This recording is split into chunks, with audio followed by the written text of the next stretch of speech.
लाहौर के बाद बुलेटिन में रुक करते हैं कराची का, जहां पे जनूबी अफ्रीका की क्रिकेट टीम 13 साल बाद पाकिस्तान पहुंच गई है।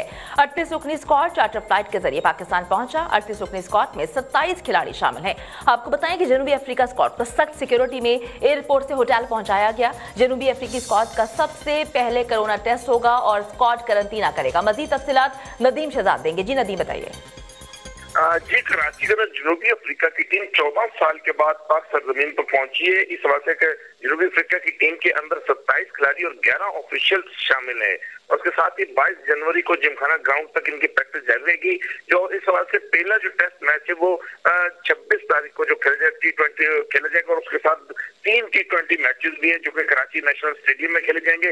इसके साथ ही टीम की आमद के मौके पर शहर भर के अंदर सिक्योरिटी जो हाई अलर्ट कर दी गई थी, शहर की फजाई निगरानी की गई है। क्लब रोड और वजीराला हाउस के अतराफ को पुलिस कमांडोज ने सिक्योरिटी एसआर में लिया हुआ है। इस हवाले से कराची के अंदर इस वक्त 1000 के करीब कमांडोज और 31 लेडीज कमांडोज टीम की निगरानी करेंगी।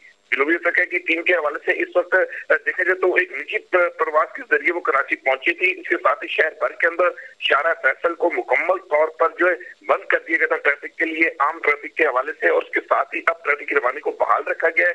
और जनूबी अफ्रीका की टीम ने 2007 में पहली बार पाकिस्तान पहुंची थी। उसके बाद से इसके अंदर जो गैप था, इसके साथ टीम की क्यादत जो है कॉन्टेंट डी कोक कर रहे हैं, जबकि टीम पाकिस्तान में 2 टेस्ट मैच के साथ 3 T20 मैच कराची से आगाह कर रहे थे। आपका बहुत शुक्रिया।